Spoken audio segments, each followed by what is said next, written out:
आपके पास है और एक आपके पास है जी। जी आपका कौन सा मॉडल है? मेरा पोको X3 प्रो है। Poco X3 pro. जी सर। प्रशांत पटेल जी, कहाँ से हैं आप? उड़ीसा से। जी, इस फील्ड में कब से काम कर रहे हैं आप? 4 साल से सर। ऐसी क्या दिक्कतें आती थी कि आपने फोन की टीम में आने का निर्णय लिया? सर मुझे ट्रेसिंग में बहुत दिक्कत आता था। मैं कहाँ से फल निकलता है वो पता नहीं कर पाता था। ओके, ये आपका पहला इंस्टीट्यूट है? नहीं सर, पहले से भी 2 इंस्टीट्यूट गए थे। आप जा चुके हैं पहले भी? ठीक है। स्कीमेटिक में लाइन वाइज हमको पता नहीं था। हम अगले भी इंस्टीट्यूट गए थे, उसमें बस ऐसे ही पढ़ा देते थे, बस ये काम का है, वो काम का है बोल के। इधर लिखवाए भी हैं और समझाए भी बहुत अच्छा से है। क्या प्रॉब्लमें आती थी? सर सब कुछ हमें पता था, लेकिन ऐसा भी लगता था हमको कि खुद से कुछ तो बाकी है बोल के। ऐसा लगता था जो इधर आके वो सॉल्व हो गया मेरे। तो जो आपको लगता था कि कुछ तो बाकी है, क्या अभी फोन में टीम में आने के बाद क्या अभी आपको लगता है कि कुछ तो बाकी है? नहीं सर, अभी कंप्लीट हो गया। यहाँ आके आपको 3 कदम मिला? जी सर। तीनों टीचरों का भरपूर मिला? हाँ जी सर, बहुत ठीक है। कुछ मिला है। तो आप यहाँ से हैप्पी हैं? जी सर। क्या प्रॉब्लम है इसमें? सर इसमें प्रॉब्लम ये है कि ये मेरे पास डेड कंडीशन में है। ठीक है। ठीक है सर। इसमें मेरे पास जो प्रॉब्लम आया था डेड में, तो हम पावर सप्लाई से चेक किए थे तो 160-70 का रीडिंग दे रहा था। ठीक है। उसके बाद हमने इसका CPU और रैम रिवॉल्व किए तो फिर भी कुछ नहीं हुआ, तो उसका रैम भी चेंज किए हैं और UFS भी रिवॉल्व किए हैं, और उसके बाद एक चार्जिंग IC भी रिवॉल्व है। अब इसके आगे हमको कुछ समझ में नहीं आ रहा है, इसके आगे हम क्या करें। मतलब ये अभी फिलहाल डेड ही है। ओके। 160-70 का रीडिंग अभी भी है इसमें। चलिए ठीक है, बैठिए। तो भी काफ़ी ट्रेंड में भी चल रहे हैं पोको X3 प्रो। तो पोको X3 प्रो में इन्होंने जैसा कि ये बताया कि ये 180-200, जैसे कि नॉर्मल आप भी देखते हैं कि पोको X3 प्रो जो होता है हमारा DC मशीन पे ऑन नहीं होता है, और ये जो बूटिंग बता रहे हैं ये ऑन की बूटिंग भी होती है। और इसी बूटिंग में हमने देखा है कई बार हमारी रैम भी फॉल्टी मिलती है, और इसी बूटिंग में कई बार हमें CPU भी फॉल्टी मिलता है, और इसी बूटिंग में हमें कई बार हमारा UFS भी ख़राब मिलता है। अभी जैसे कि इन्होंने बताया कि इसका ये CPU रिवॉल्व कर चुके हैं, और रैम इन्होंने ओके सेट से रैम भी इसमें चेंज कर चुके हैं, UFS भी ये रिवॉल्व कर चुके हैं, लेकिन फिर भी ये सेम कंडीशन में है। तो हम स्टेप बाय स्टेप देखते हैं कि इसमें और आखिर ऐसी क्या पॉसिबिलिटी बची है, और इसमें आखिर ऐसी क्या कमी है जो ऑन नहीं हो पा रहा है। तो इस सेट को भी हम 1 बाय 1 स्टेप बाय स्टेप इसको ट्रेस करेंगे, और जो भी इसमें प्रॉब्लम होगी और जो भी इसका सॉल्यूशन होगा आप सभी के सामने होगा। तो फ्रेंड्स, जो नेक्स्ट सेट था हमारा पोको X3 प्रो जो हमारा नेक्स्ट सेट था, इसको हम अभी रिपेयर करने वाले हैं। तो सबसे पहले हम देखते हैं कि इस पर फॉल्ट क्या बन रहा है। चार्जर में भी चेक करेंगे, DC सप्लाई पे भी देखेंगे कि क्या कंजप्शन कर रहा है। दोनों स्टेप में हम चेक करेंगे कि हमें दोनों में क्या डिफरेंस समझ में आ रहा है। ठीक है। तो सबसे पहले हम इसमें चार्जर प्लग करके देखते हैं क्या कुछ एम्पियर ले रहा है या फिर नहीं। तो सर यहाँ पे मैंने चार्जर प्लग कर दिया है पहले, और ये देखिए एम्पियर हमारा, ये जो हमारी 2 नंबर की केबल है इस पर लगी है, जो हमारा जो एम्पियर है कुछ भी कंजप्शन नहीं कर रहा है। मगर हमारे सेट की जो लाइट होती है वो इंडिकेशन कर रही है। यहाँ पे आप देख सकते हैं जो हमारी चार्जिंग के लिए लाइट होती है वो इंडिकेशन यहाँ पे हमारी कर रही है। ये देख सकते हैं, ये जो हमारी LED लगी हुई है ये इंडिकेशन कर रही है। तो मतलब फ़ोन में चार्जिंग का एम्पियर जो हमारा चार्जर वो इन हो रहा है, मगर फ़ोन में कोई प्रॉब्लम जो है उसकी वजह से ये हमारा चार्जर भी कंजप्शन नहीं कर रहा है। अब इसकी हम DC पर बूटिंग देख लेते हैं क्या आने वाली है।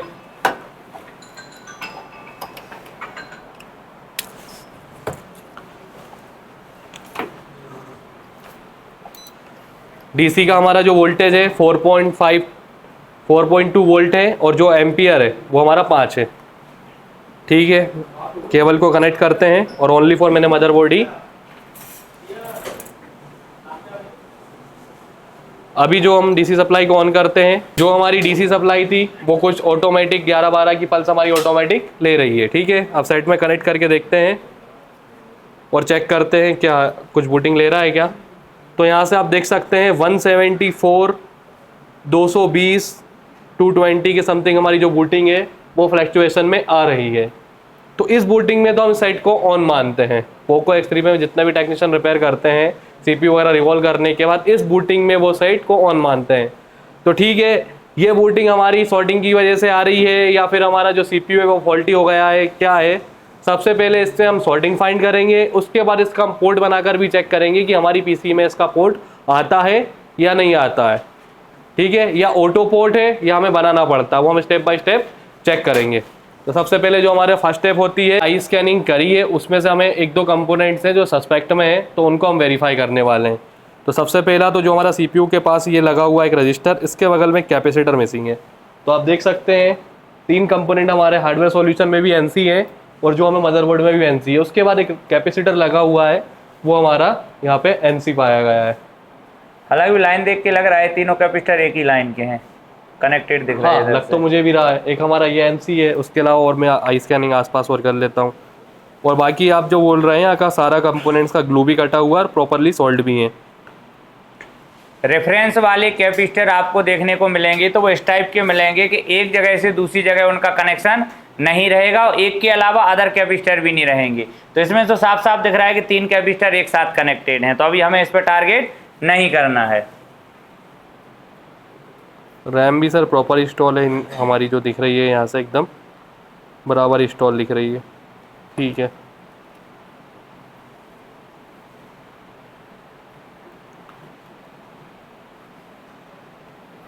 बाकी तो सर सब कुछ बराबर समझ में आ रहा है, कुछ ऐसा कोई कंपोनेंट नहीं है कि जो हमारे ओपन हो। एक बार ये UFS के आसपास भी चेक कर लेते हैं, हॉट टेस्टिंग का यहाँ पे कूल टेस्टिंग कर लेते हैं हम सबसे पहले कि कोई कैपेसिटर लीकेज या सॉर्टिंग में या ओपन तो नहीं है। 417, 277, 280, 280, 375, 375, 375, 478, 280, 491, 461, 408,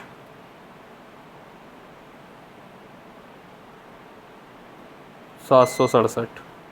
इस साइड भी देख लेते हैं कुछ कंपोनेंट्स। 654, ये फॉरवर्ड वाइज रीडिंग दे रहे हैं। वीवेट लाइन है, उस पर हम सॉर्टिंग फाइंड करेंगे। कितना आ रहा है हमारा? 410 के करीब, ठीक है। अब फॉरवर्ड वाइज ले लेते हैं। ये हमारी फॉरवर्ड वाइज वैल्यू आ गई है 1300, सही है, ठीक है, जैसा कि आपको बताया गया था, ठीक है। अब ये हमारा क्या है? चार्जिंग IC PM8150B, ये हमारी प्राइमरी चार्जिंग IC है, क्योंकि इसमें हमारा 2 चार्जिंग IC होती है, एक प्राइमरी होती है, एक टर्बो होती है। तो इसको हम चेक करते हैं कि हमारे जो VPH है वो हमारा प्रॉपर जनरेट हो रहा है। और पहले तो हम कूल टेस्टिंग करेंगे VPH की, उसके बाद हम हॉट टेस्टिंग में वोल्टेज को भी चेक करेंगे।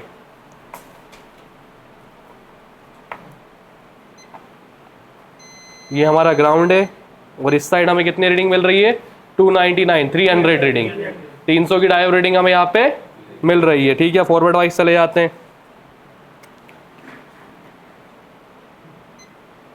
ये रीडिंग सही है, ठीक है। जो फॉरवर्ड वाइज भी हमारी रीडिंग ओके, ठीक है। VPH पावर देख लेते हैं। कई बार ऐसी प्रॉब्लम हमारा जो VPH पावर है वो कम बन रहा होता है, तो भी मिलने को हमें देखने को मिलती है।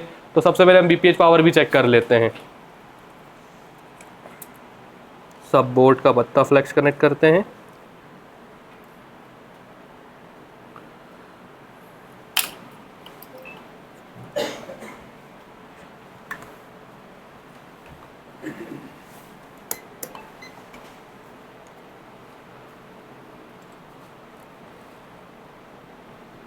ये हमारा क्या आ रहा है? USB के 5 वोल्ट। कितने आ रहे हैं?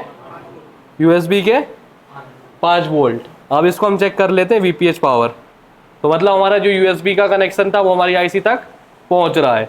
अब आउटपुट वोल्टेज देख लेते हैं, कितना मिल रहा है? 3.2।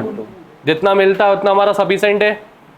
जैसा कि आपको बताया गया था कि कितना वोल्ट, कितने से मैक्सिमम कितना होता है और मिनिमम कितना होता है, यह सारी चीज़ें आपको बताई गई हैं और आपके नोट्स में भी एंट्री करवाई गई है।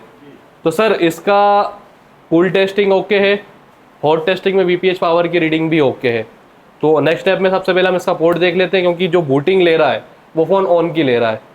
तो इसका हम ऑटो पोर्ट चेक कर लेते हैं कि ऑटो पोर्ट में तो नहीं है, या फिर एक बार मैनुअल पोर्ट बना के चेक कर लेते हैं। तो जैसा कि ये जो सिचुएशन है इस फ़ोन की, तो ये अगर हम सोच के इसको टारगेट करें तो हमें 3 जगह से डाउट होता है। नंबर 1 तो ये सॉफ्टवेयर से भी डाउट होता है, अगर सॉफ्टवेयर भी ख़राब हो तब भी इस रीडिंग पे कई बार घूमता रहता है। अगर इसकी रैम में प्रॉब्लम हो तब भी ये हमारी कंडीशन बनती है। और रैम के अलावा अगर कहीं सेकेंडरी में शॉर्टिंग हो, आउटपुट में ऐसे LDO जो हमारे जैसे वाईफाई हुआ या अदर कोई सेक्शन के, तब भी हमारी ये सिचुएशन बनती है। और कई बार ये हमारी सिचुएशन सेंस से भी बनती है, ID थर्मल सेंसिंग। तो स्टेप बाय स्टेप अब इन में से हमें फाइंड करना पड़ेगा। तो बूट सीक्वेंस अगर हमारी पोर्ट बन जाएगी तो हमें बूट सीक्वेंस चेक करने की आवश्यकता नहीं है, और बूट सीक्वेंस के लिए पल्स भी इतनी ले रहा है कि हमें बूट सीक्वेंस चेक करने की ज़रूरी नहीं है। तो सर एक बार आप पोर्ट देखिए पहले तो इसकी। तो सर सबसे पहले तो आप देख लीजिए ऑटो पोर्ट में तो नहीं है ये।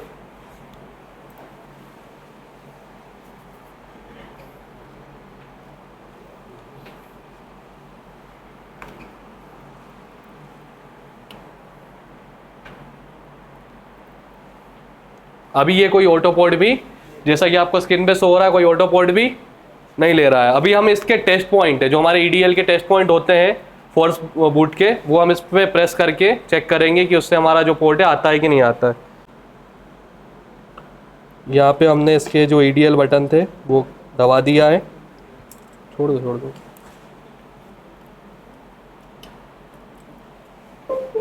ये हमारा जब EDL पे हमने कनेक्ट किया था और ये हमारा पोर्ट आ चुका है।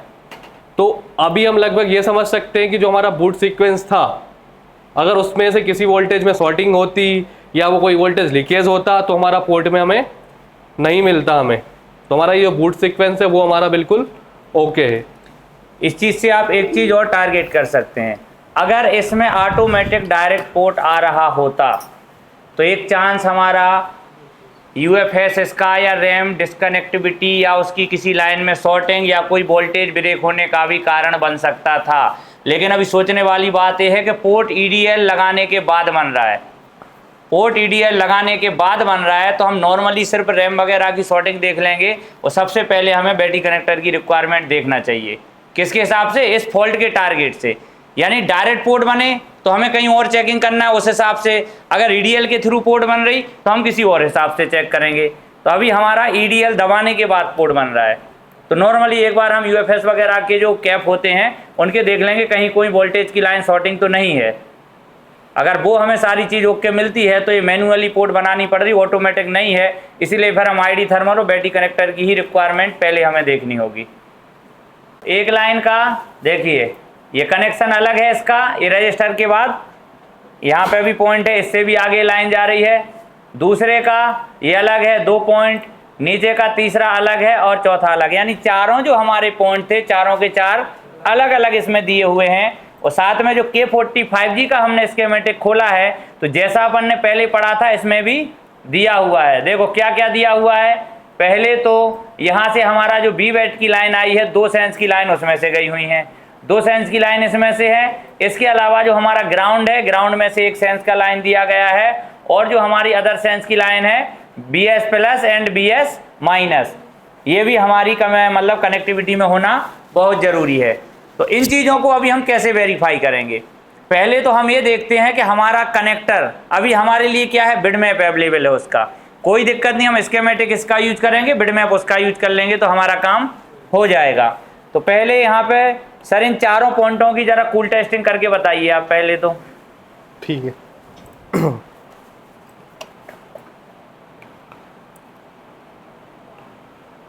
सर सबसे पहले जो हमारा ऊपर वाला टेस्ट ठीक है, उस पे 810 आ रहा है, 810 आ रहा है। सेकंड वाले पे हमारा 680, ठीक है।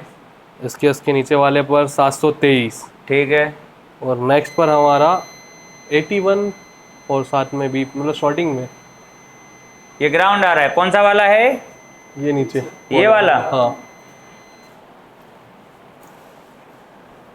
अभी इस पे क्या है कि ये कनेक्टेड है, ठीक है, ग्राउंड है, क्या है, माइनस का भी तो सेंस होता है, एक BS माइनस जुड़ा है, लेकिन वो बैटरी लगाने के दौरान होता है, या कई में रजिस्टर बाहर लगी होती है तो रजिस्टर के थ्रू ग्राउंड होता है, लेकिन हमें कंडीशन ये देखना है कि बिटमैप के हिसाब से आईसी की किस बॉल पर ये जा रहा है, तो उसके हिसाब से हम टारगेट करेंगे कि किसकी लाइन है, क्योंकि यहाँ तो हमें लगा पता नहीं चल रहा है कि किसकी है।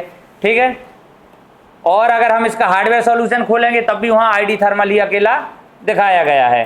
तो इस लाइन को पकड़ के आगे हम जाते हैं। तो पहले दो तो यहाँ पे हमारे कंपोनेंट लगे हुए हैं, तो ये हमारे कैपेसिटर हैं ग्राउंड के साथ लगे हुए हैं। आगे जाते हैं,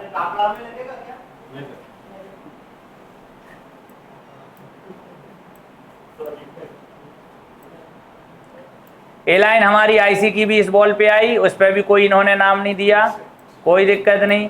और हम नीचे आते हैं तो ये लाइन हमारी कहाँ चली गई, ये आगे एक कंपोनेंट्स पे गई है और उसके बाद भी आगे चली गई हमारी दूसरी आईसी में। यानी ये जो हमारी लाइन ग्राउंड आ रही है, पहले तो हमें ये देखना है किस चीज़ की। ठीक है, तो है किस चीज़ की हम कैसे देखेंगे, जो 8150 थी हमारी उसकी हम बॉल नंबर पे देखते हैं। तो ये जो हमारा कंपोनेंट लगा है, या फिर इस आईसी को हम डायरेक्ट देखना चाहें तो इससे भी देख सकते हैं। चलो 8150 से अपन ने मेजर किया था तो 8150 में ही देख लेते हैं।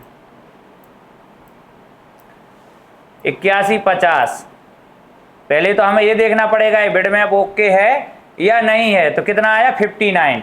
तो हम अदर के स्कीमेटिक से जाते हैं, तो हमारी बीच में की लाइन थी, तो या तो आईडी थर्मल हो सकती है वो, तो या हमारी ये BS प्लस माइनस हो सकती है।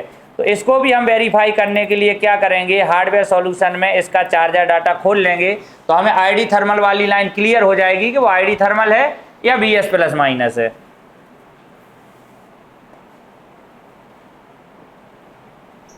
तो ये हमारा हार्डवेयर सॉल्यूशन,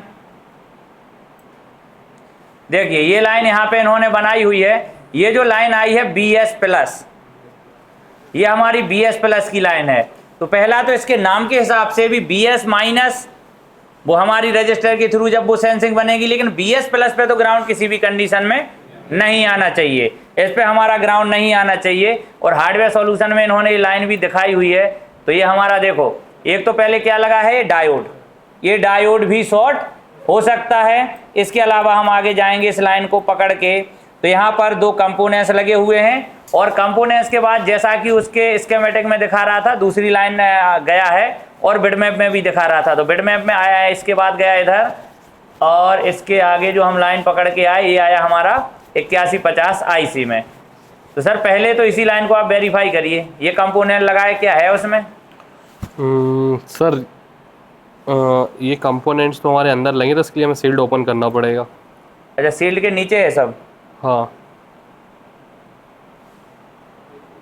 एक सेकेंड, ये देखना क्यों पड़ेगा, क्योंकि भाई डायोड है, अब चाहे सील्ड के नीचे हो चाहे बाहर हो, क्योंकि डायोड पे तो पहला डाउट रहता है ना किसी लाइन की, अगर शॉर्टिंग वाला केस हमारा आता है तो।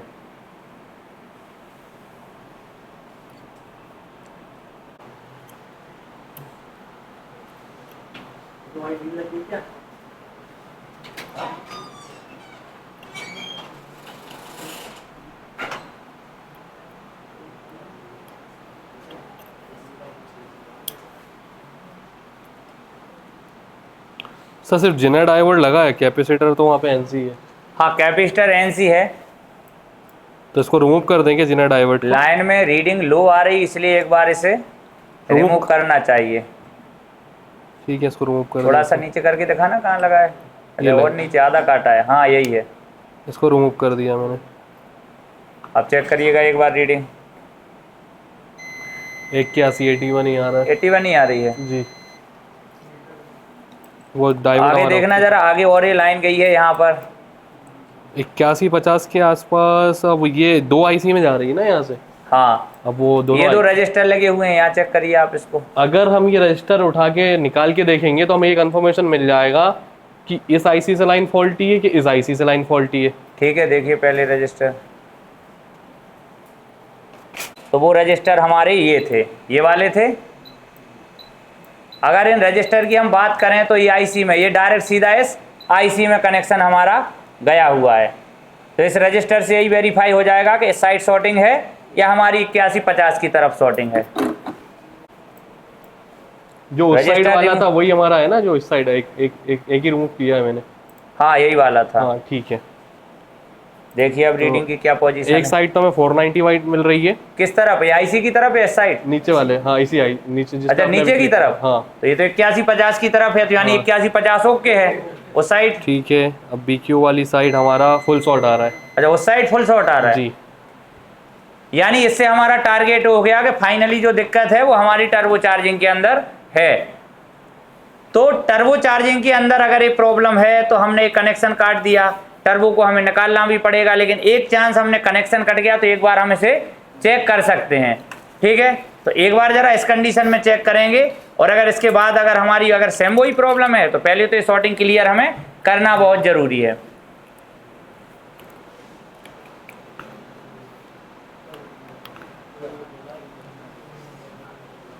अच्छा कुछ तो ले नहीं रहा है, वही चार्जिंग लगा के देखता हूँ, क्योंकि पहले चार्जिंग में कोई एम्पियर नहीं ले रहा था। अभी हम चेक कर लेते हैं।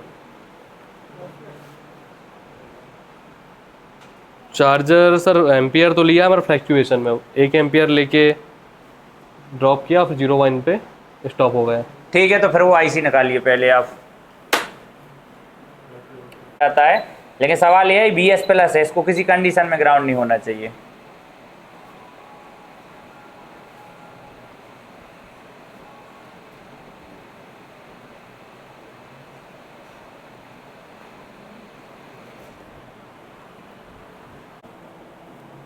वो ओके आती है या फिर हमें और भी कुछ चेक करना पड़ेगा?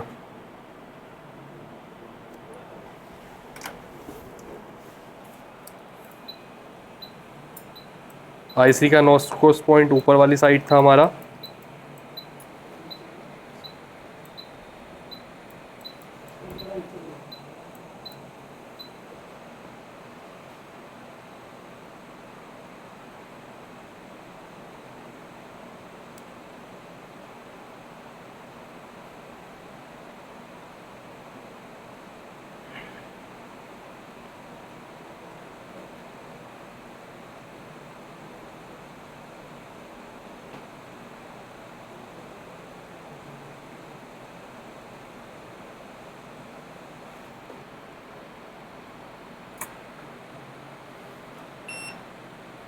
जो हमने कंपोनेंट रिमूव करा था उसको भी हम लगा देंगे।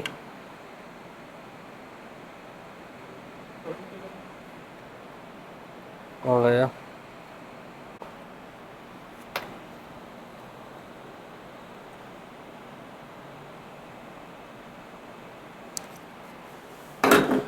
उसी साइड वाला रजिस्टर था 465, अभी हमें यहाँ पे कितना मिल रहा था 81, और अभी कितना आ रहा है, आईसी चेंज कर दिया है हमने, अब हमारा मिल रहा है 470 475। जैसे जैसे हमारा बोर्ड एकदम ठंडा होगा रीडिंग और बढ़ती जाएगी। तो चेक कर लेते हैं आईसी चेंज, ये भी ओके है। बाकी यहाँ पे भी रीडिंग एक बार देख लेते हैं।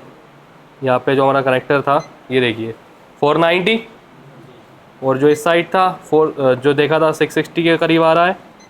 यहाँ पे भी ड्राइवर रीडिंग मिल गई है बराबर, और ये भी आ गई है। और ये हमारा वीवेट की डायोड रीडिंग प्रॉपर मिल रही है। अब इसको हम ऑन करके चेक करते हैं और चार्जिंग पे भी लगा के देखेंगे कि हमें क्या कंडीशन मिलने वाली है।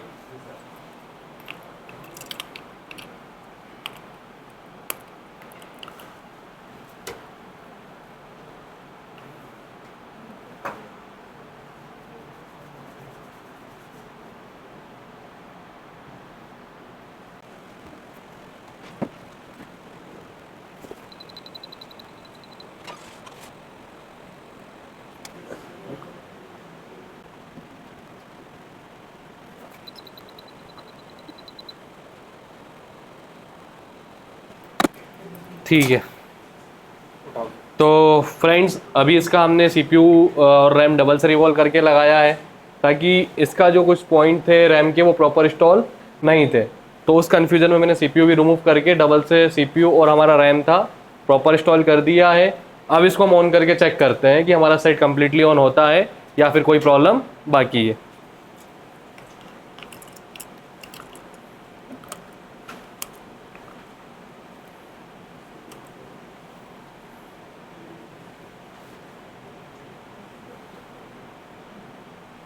अब देख सकते हैं सर ये एम्पियर भी ले रहा है हमारा 1.2 प्रॉपर, पहले हमारा कोई एम्पियर नहीं ले रहा था।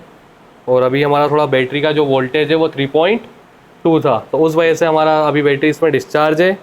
तो हम इसको दूसरे फ्रेम में चेक कर लेते हैं, क्योंकि हमारा इसमें बैटरी डिस्चार्ज है। आप देख सकते हो ये मदरबोर्ड वही है, क्योंकि यहाँ पे हमने सिल्ड काटी थी और हमारा एक कंपोनेंट भी रिमूव किया हुआ है।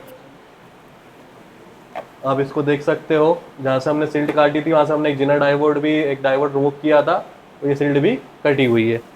तो जो हमारे पास एक और फ्रेम है, इसकी बैटरी चार्ज है, इस फ्रेम में मैं आपको चेक करवा देता हूँ।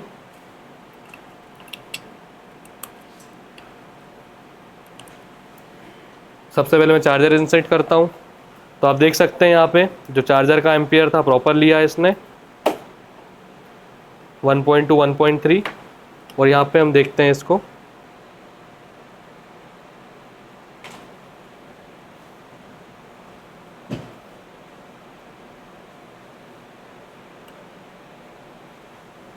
ये देख सकते हैं,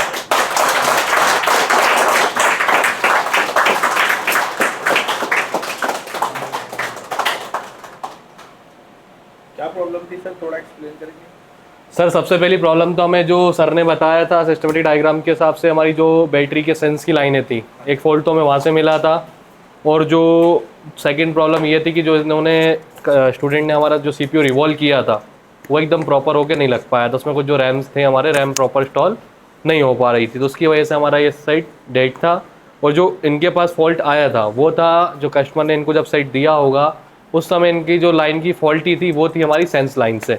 और इन्होंने, क्योंकि आजकल कॉमन लोग हैं, बहुत सारे टेक्नीशियन भाई होते हैं, उनके पास क्या ये फ़ोन है ना, मैंने बताया था कि मोस्ट वांटेड है, इंडिया में हर किसी के पास जाता रहता है। तो मेरे पास भी काफ़ी साइट कोरियर आते हैं जिनके सीपीयू ख़राब निकलते हैं, किसी की यूएफएस ख़राब निकलती है, तो वो प्रॉब्लम उसी वजह से आती है। हमारी जो सेंस लाइन, इसमें हमारी सेंस लाइन से थी, किसी में लोग क्या करते सीधा रिवॉल्विंग करते हैं डायरेक्ट ही, कि रिवॉल्विंग में ऑन हो जाता है। आजकल लगभग हमारे जो टेक्नीशियन भाई है वो रिवॉल्विंग का ही काम करते हैं। उसके बाद वो फंस जाते हैं कि अब हम क्या करें। उसके बाद उनको ये समझ में नहीं आता कि हम किस लाइन से वेरीफाई करें, कि क्या चेक करना है। तो उस चीज़ का अभी आपको यहाँ पे सारा, आपके पास वो पोको X3 Pro आता है तो आपको आपकी जो बूटिंग है अगर आपको इस टाइप से सिमिलर मिलती है तो आप यहाँ पे सेट को चेक कर सकते हो। जो हमने अभी आपको सेंस लाइन बताई है इनका और आपका जो बैटरी कनेक्टर है उसकी रिक्वायरमेंट आप इस रीडिंग के अकॉर्डिंग मिला के देखें। अगर आपकी ये सब ओके नहीं है तो आप इन लाइनों को वेरीफाई ज़रूर करें।